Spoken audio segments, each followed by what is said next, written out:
ಪ್ರಿಯ ವೀಕ್ಷಕರೇ ನಮಸ್ಕಾರ. ನಾಗಲಕ್ಷ್ಮಿ ಮೇಡಮ್ ಅವರು ಮಹಿಳಾ ಆಯೋಗದ ಅಧ್ಯಕ್ಷರು, ಮತ್ತು ಬಿಜಾಪುರ ಜಿಲ್ಲೆಯಲ್ಲಿ MB ಪಾಟೀಲ್ ಅವರಿದ್ದಾರೆ, ಬಸವನಗೌಡ ಪಾಟೀಲ್ ಯತ್ನಾಳ್ ಅವರಿದ್ದಾರೆ. ಇಷ್ಟು ಜನ ಎಲ್ಲ ಇದ್ದುಕೊಂಡು ಒಂದು ಹೆಣ್ಣುಮಗುಗೆ ಅತ್ಯಾಚಾರ ಮಾಡಿ ಮರಕ್ಕೆ ಹೋಗಿ ಬೇಬರಿಸಿ ನನ್ನ ಮಕ್ಕಳು ನೇಣಾಕವ್ರೆ. ಅದಕ್ಕೆ ಇವ್ರ ಕೈಯಲ್ಲಿ ನ್ಯಾಯ ಕೊಡ್ಸೋಕ್ಕಾಗಲಿಲ್ಲ. ಇಂಥ ಅದ್ಭುತವಾದ ನಾಯಕರು ಎಂತೆಂಥ ಏನು ಟಿ ವಿಗಳು ಮೈಕ್ ಮುಂದೆ ಏನು ಲಬಲಬಲ ಬಂತ ಭಯಪಡ್ಕೊತವೆ, ಏನೇನೂ ಕೆಲಸ ಇಲ್ಲ.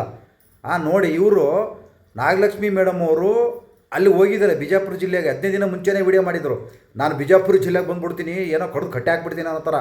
ಎಷ್ಟು ಸೀರಿಯಸ್ ಆಗಿ ಎಷ್ಟು ಜವಾಬ್ದಾರಿಯಿಂದ ಅಲ್ಲಿ ಮಾತಾಡ್ತಿದ್ದಾರೆ ನೋಡಿ. ಅವ್ರಿಗೇನು ಒಂಚೂರು ಸೀರಿಯಸ್ ಅನ್ನೋದೇ ಇಲ್ಲ. ಎಷ್ಟು ಒಂಥರ ಈಜಿಯಾಗಿ ತಗೊತಾ ಇದ್ದಾರೆ ರೀ. ಯಾಕಂದರೆ ಅವ್ರ ಮನೆ ಹೆಣ್ಮಕ್ಳು ಅಲ್ವಲ್ಲ, ಅದಕ್ಕೆ ನೋಡಿ ಯಾವ ರೀತಿ ಮಾತಾಡ್ತಾ ಇದ್ದಾರೆ. ಅವ್ರು ಆದಮೇಲೆ ಮತ್ತೆ ನಾನು ಮಾತಾಡ್ತೀನಿ.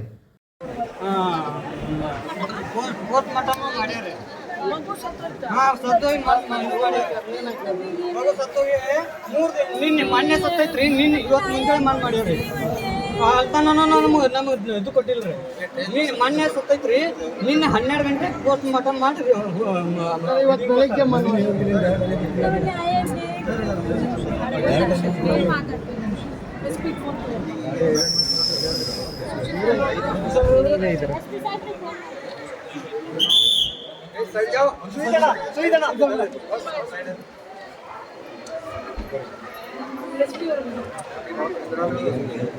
ಆಯ್ತಿರಪ್ಪ ಒಂದು ನಿಮಿಷ.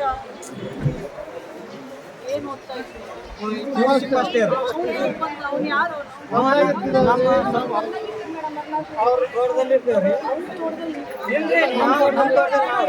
ರಾತ್ರಿ 10 ಗಂಟೆಗೆ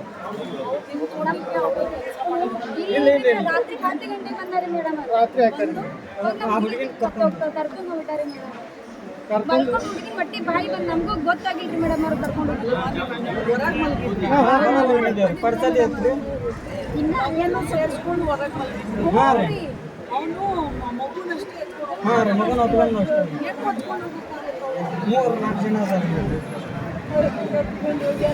ಎಲ್ಲಿ ನಿಮ್ಮ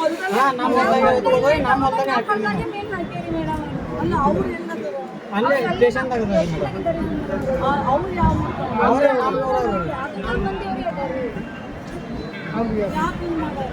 ಏನು ಮಾಡ್ಯಾರ ಆ ದೇಶ ಏನಂತ ಗೊತ್ತಿಲ್ಲ.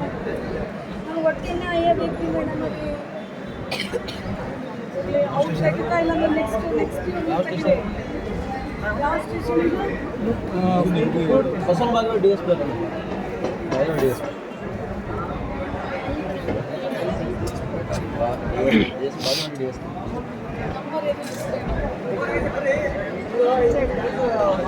ಪಟ್ಪಟ್ನ ತಗೊಳ್ರಿ.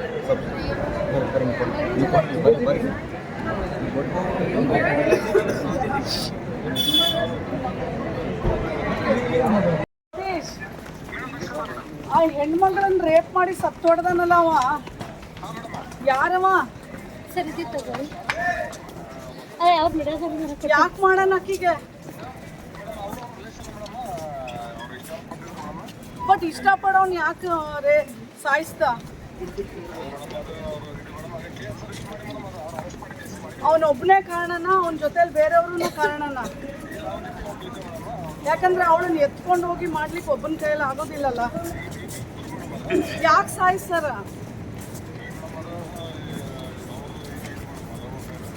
ಲವ್ ಅಫೇರ್ ಸಾಯಿಸ್ತಾರೆ ಯಾಕಪ್ಪ? 17 ವರ್ಷ ಮೇಡಮ್. ಯಾಕಂದೇನೆ ಒಂದು ಕೇಳಿಲ್ಲ ನೀವು? ಏನಂತಾರೆ ಯಾಕೆ ಸಾಯಿಸಲ್ಲ?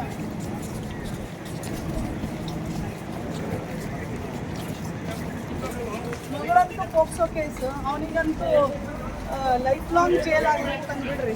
ಅವನಿಗೆ ವಯಸ್ಸು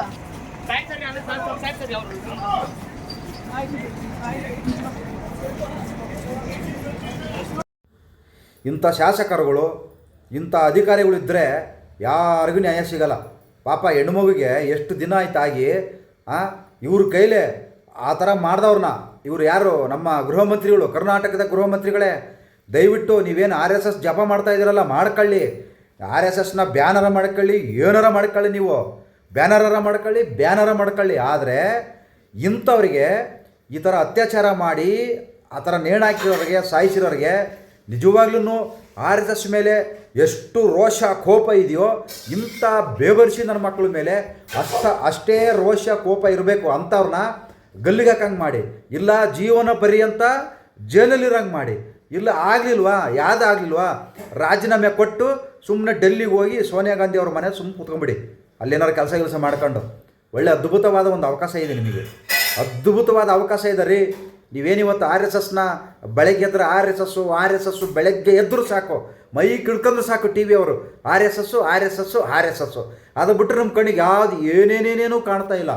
ಮತ್ತು ಇವ್ರು ಯತ್ನಾಳವ್ರೆ, ನೀವು ಬರೀ ಹಿಂದೂ ಮುಸ್ಲಿಮ್ ಅರ್ಕ ಕೂತ್ಕೊಂಡಿದ್ದೀರಾ, ಅವ್ರ ಹತ್ರನೇ ಬಿಸ್ನೆಸ್ ಮಾಡ್ತೀರಾ. ಇಂಥ ಹೆಣ್ಮಕ್ಳಿಗೆ ನ್ಯಾಯ ಕೊಡಿಸ್ರಿ. ಶಾಸಕರಾಗಿ ಮತ್ತು MB ಪಾಟೀಲ್ ಅವರೇ, ನೀವು ಬಿಜಾಪುರದವರೇ, ಇಂಥ ಹೆಣ್ಮಕ್ಳಿಗೆ ಬಡವ್ರ ಹೆಣ್ಮಕ್ಳು ನ್ಯಾಯ ಕೊಡಿಸಿ ಯಾಕೆ ಬೆಲೆ ಅಲ್ವಾ ಬಡವ್ರ ಹೆಣ್ಮಕ್ಳಿಗೆ? ಇನ್ನು ಯಾಕೆ ನೀವೆಲ್ಲ ರಾಜಕೀಯ ನಾಯಕರು? ರಾಜಕೀಯ ನಾಯಕರೇ ಏನಕ್ಕಾಗಿದ್ದಾರೆ ಜನಪ್ರತಿಗಳು ನೀವೆಲ್ಲ? ಮತ್ತೆ ಹೋಗಿ ಎಲ್ಲರೂ ಗೆಲ್ಸ್ಕೊಳಕ್ಕೆ ಹೋಗಿರತ್ತಾಗೆ ಇಂಥ ಸಮಸ್ಯೆ ಬಗೆಹರಿಸೋಕ್ಕಾಗಲಿಲ್ಲ ಅಂದರೆ ಇಂಥ ಹಲ್ಕಟ್ಟು ಕೆಲಸ ಮಾಡಿರ್ತಕ್ಕಂಥ ಬೇಬರಿಸಿ ನನ್ನ ಮಕ್ಕಳಿಗೆ ಒಳ್ಳೆ ಶಿಕ್ಷೆ ಆಗಂಗೆ ಮಾಡಿದರೆ ನಿಜವಾಗ್ಲೂ ನಿಮ್ಮ ಸ್ಥಾನಕ್ಕೊಂದು ಗೌರವ ಇರುತ್ತೆ, ಒಂದು ಮರ್ಯಾದೆ ಇರುತ್ತೆ. ಇಲ್ಲಾಂದರೆ ನೀವು ಮಂತ್ರಿಗಳು ಆಗಿರೋದು ವೇಸ್ಟು, ನೀವು MLAಗಳು ಆಗಿರೋದೇ ವೇಸ್ಟು, ಮತ್ತು ನಾಗಲಕ್ಷ್ಮಿ ಮೇಡಮ್ ಅವರು ನೀವು ಅಧ್ಯಕ್ಷರಾಗಿರೋದೇ ವೇಸ್ಟು ಅಂತ ಹೇಳಕ್ಕೆ ಇಷ್ಟಪಡ್ತೀನಿ. ನಮಸ್ಕಾರ.